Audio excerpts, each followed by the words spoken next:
The Destiny of X details are coming in fast and furious. We've got more details, more teasers on 3 more series: X-Men Red, Wolverine, Immortal X-Men. Doc and I are going to cover the teasers, going to have a little conversation about those. And we also got more details on another X-Men series, Wolverine Patch. We're going back 30 years ago. Larry Hama working with the character that he's very well known for, going back to Madripoor. So this could be fun. We're going to tell you what we think about the premise of these, where we think these are going, and if they're worth your time and money. Obviously, here with me is the X-Men historian, the Marvel aficionado. Doc, do you like anything nowadays? You've been crapping on a lot of stuff lately. I like keeping my money because I'm not buying as many comics. So, yeah, I like keeping my money. Actually, listen, you know what? Doc, I would have part you with your money. You need to be watching my videos every Sunday, best of the week, and we talk about the very best comic books that you should be buying. Not all of them are indies either. Yeah, well, I was going to say most of them are indies, and I don't really give a shit. And the rest of them are, I don't know. I mean, okay, look, I'm willing to give some stuff a chance, but a lot of these characters I just don't like. Do you like Batman? Sometimes.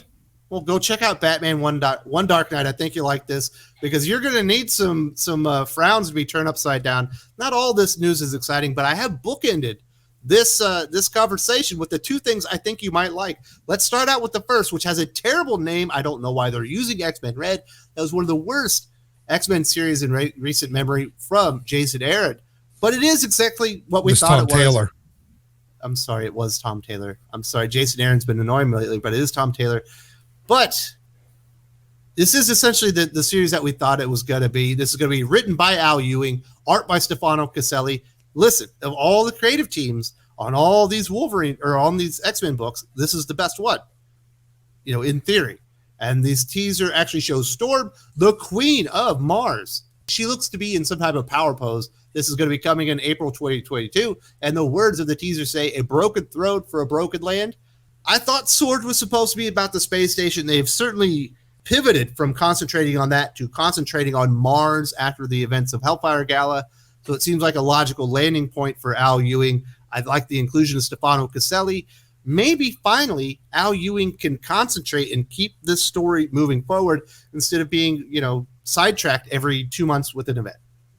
Well, no, he'll just get sidetracked with something else because Sword was designed to be the book that took the mutants into across the entire galaxy and had them go on like star-spanning adventures. We never got a fuck bit of that. Instead, they just ended up now we're going to get the new book that they're deciding to relaunch it as is X-Men Red. Again, terrible name, for all the reasons you explained, but all we get is them hopping one planet over so we can see them. It's yet another planet-bound X-Men story. So no, he'll get bored and get, sidetracked by whatever other nonsense comes up because he never got around to actually doing the star-spanning story that Sword was supposed to be. So he's not even going to get around to doing whatever Mars spanning, political nonsense.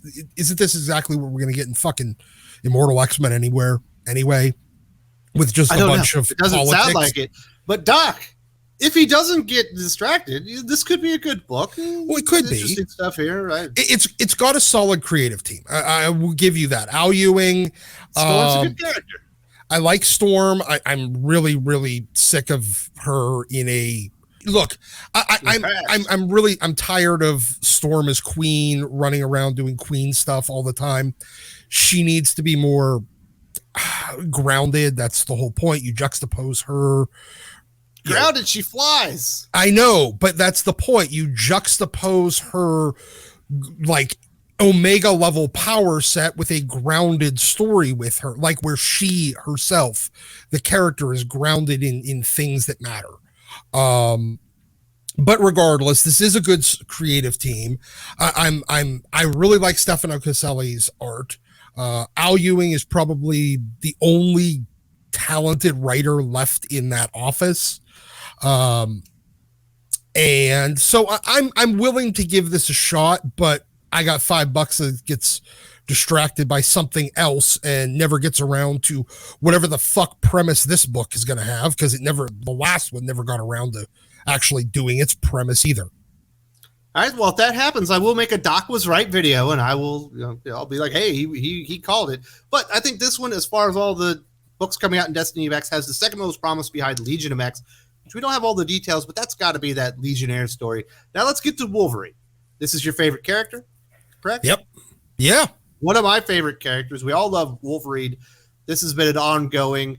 It's going to be it's going to pick back up on April on Wolverine number 20. So they're not rebooting it back to number 1. I do like that. The teaser, I do not like this, features Deadpool being carried away from an explosion by Wolverine.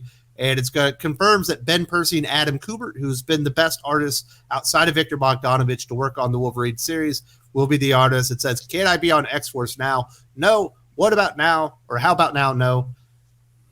I guess he's conflicted about X-Force and something bad that happens. Maybe he's mad at Beast, who's absolutely been a scumbag. Well, I just more think that it's Wolverine. Look, I get the feeling that they're going to turn this into the Wolverine and Deadpool buddy book, the way that the Cable and Deadpool buddy book worked really well, like in the mid 2000s. They're going to turn, because Wolverine and Deadpool have always had this, straight man and funny guy. Oh, it's not. Can I be on X-Force's Deadpool and then no is Wolverine? Yes. I thought it was inner conflict. No, it's supposed to be funny. No, it's supposed to be funny. I forgot to laugh. It's Deadpool trying to get onto X-Force and Wolverine just keep telling him no. That's the joke here. Yeah, it's a shenanigans book.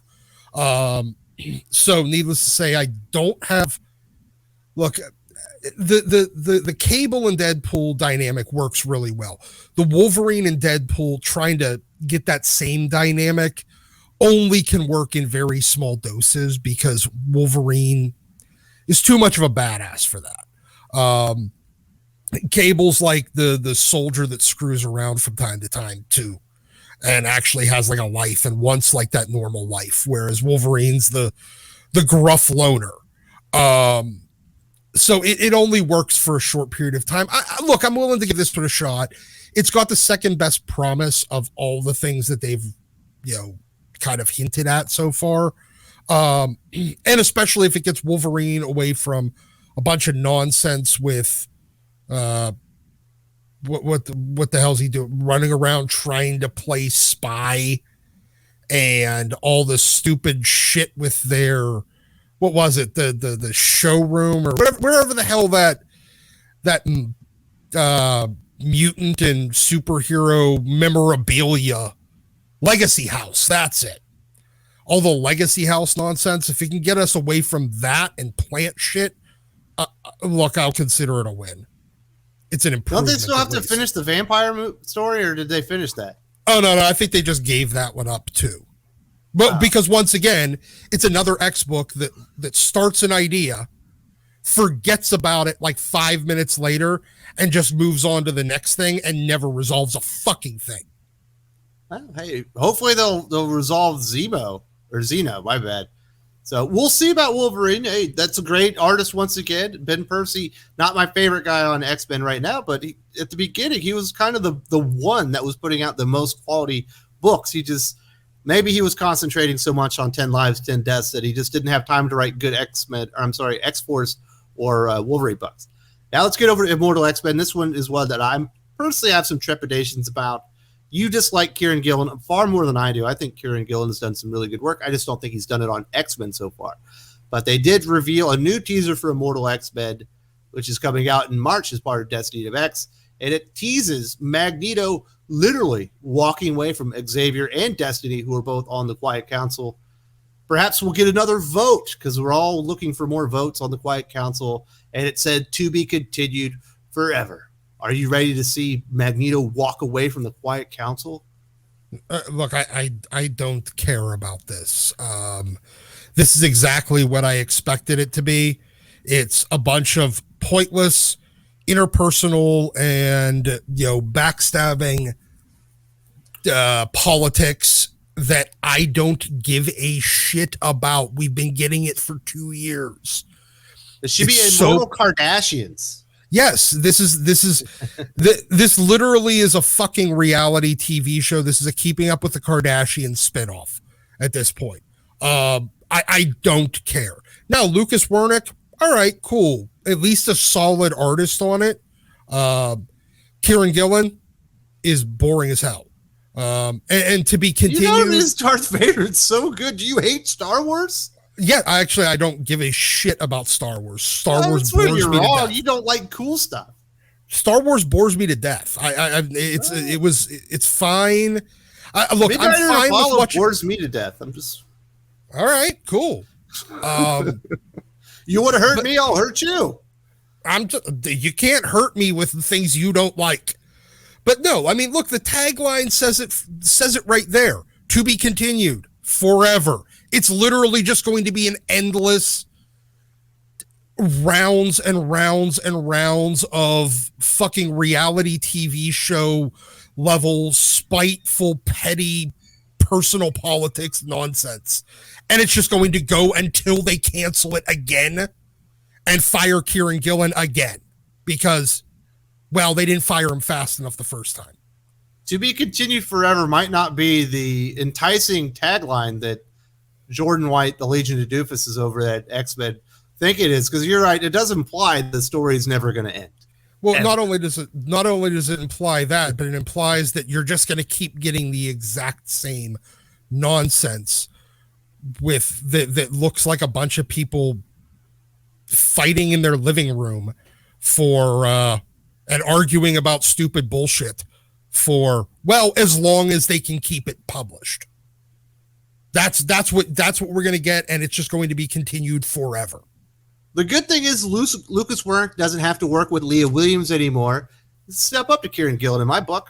Yeah, well, hey, look, but we win some, we lose some. We take him away from a terrible writer in Leah Williams and then give him nothing to fucking draw because there's not going to be a single action sequence for more than like 3 panels when 2 people get pissy at each other and try using their panels before somebody comes in and calms them down and say, no, you have to use your words to figure this out. That's all this fucking comic's going to be. You don't think Emma Frost with the sassy face is action? No, I don't think sassy face Emma Frost is action. So look, we took him away from a bad writer that doesn't write, that sucks at writing action, and gave him to a mediocre writer that doesn't write action. So man, good job. You gotta read that Darth Vader. That thing was so good. Don't listen to Doc. Kieran Gillen's Darth Vader is action packed, absolutely fantastic. But I am, equally skeptical of this Immortal X-Men. We'll see when it comes out. We'll definitely talk about it. We're the X-Men guys. We'll review the first issue, but I'm not signing on for Destiny of X like I did for Dawn of X. I'll tell you that. Now let's talk about something that has nothing to do with Destiny of X. Thank goodness. Wolverine patch. This is another one of those Marvel series where we're going in continuity, but 30 years ago. I really enjoyed the stuff with Peter David. I'm looking forward to the Jam DeMatteis stuff. We've got who we got? Kurt Busiek doing one of these now, and now we got Larry Hama returning to Wolverine and the patch character. And he's going to be this is going to be a 5-issue miniseries, and it's going to feature the iconic X-Men returning to Madripoor and his humble bar, the Princess, for an adventure that reunites him with the original patch-bearing Nick Fury and also his old running buddy, Archie Corrigan. And this is going to have Andrea DeVito on the art. Listen, the last time Larry Hama wrote anything like this was in Iron Man 2020. And the Wolverine story, at least for the first issue, was fine. The art was just really bad. Yeah, I mean, look, I'm looking forward to this, but at the same time, he did do something like this very recently. It was the 3 issues of X-Men Legends, and they fucking sucked. Yeah, so you are right. Yeah, like this is paid. Exactly. I really liked what he did on the Wolverine 2-issue book, but at the same time, I thought that what he did on X-Men Legends was atrocious. Also, what he recently did in Iron Fist, atrocious. Granted, it was set in modern day. So I'm very, very torn on this book. Yes, I'm just on the premise, I'm looking forward to it. Look, I mean, they've been, in fairness to Marvel, they have been giving us some of the stuff that we want. We've been asking for a return to the era of comics that we liked. And they're doing it. The problem is they're setting the comics in that era. So nothing that we're reading is actually ever going to have any real impact on what comes out of the current, the next issue of Spider-Man or Hulk or Wolverine. It's not going to actually impact that because it's all being just retconned in that they can selectively ignore. Yeah, but it gives you the ability as a reader to selectively ignore some of these shitty writers and go read something that has no effect on all the bullcrap that's going on. I like it. I find it refreshing. It's my own no place in the 616 where I can go hide and not deal with any of the Legion of Doofuses and their stupid ideas, where I get these really good writers who apparently aren't allowed to write anything in continuity, at least in modern day. So, that's where I'm kind of torn. I like that, and I do want to give Marvel credit for that. They have been giving us that. This one, I'm willing to give a shot to. I'm not super familiar with Andrea DeVito. I don't know this artist. I'm not familiar with their work, so I'm willing to give it a shot. But I do have my skepticism. I mean, Larry Hama did great on Wolverine. He just missed the boat entirely on. He shat the bed, Doc. Don't gloss it over. Yeah, he straight up shat the bed in X-Men Legends. So people don't come to a Doc video for you to be glossing over or trying to shine a turd. You know what I'm saying? Yeah, I know. And so I am, but I am definitely going to give this one a shot. I'm going to read this. Plus I get real fucking Nick Fury back instead of fake, not even Nick David Fury. Hasselhoff, Nick Fury. Yes, I want real fucking Nick Fury back, and I wanted him back in the. Yeah, sorry, Sam Jackson, knockoff Nick Fury. You're still not Nick Fury, even though you're his kid with an entirely different name. Hey, listen, I think X-Men Red has a lot of potential. I think Wolverine Patch has a lot of potential. I think Wolverine itself, it could be. It needs a fresh start. You know what I'm saying? It's just Immortal X-Men is the only one that I'm just my bullshit flag is bleep bleep bleep, and I just know it's not going to be good. But I'm going to give it a taste. All right, yeah, I'm doing probably the same thing. But I don't even know if I'm going to bother with X-Men Red after the way that we never actually got to any of the promise from Sword. If you enjoyed this video, please give it a like. I would appreciate it very much. It helps us attract more views for the channel. Subscribe for future commentary, comic book news, and reviews. And don't forget to ring the bell for notifications. If you want to talk comics, movies, and much, much more, you can follow me on Twitter at Wes_from_TC. With that, Salamat Po, and I'm out.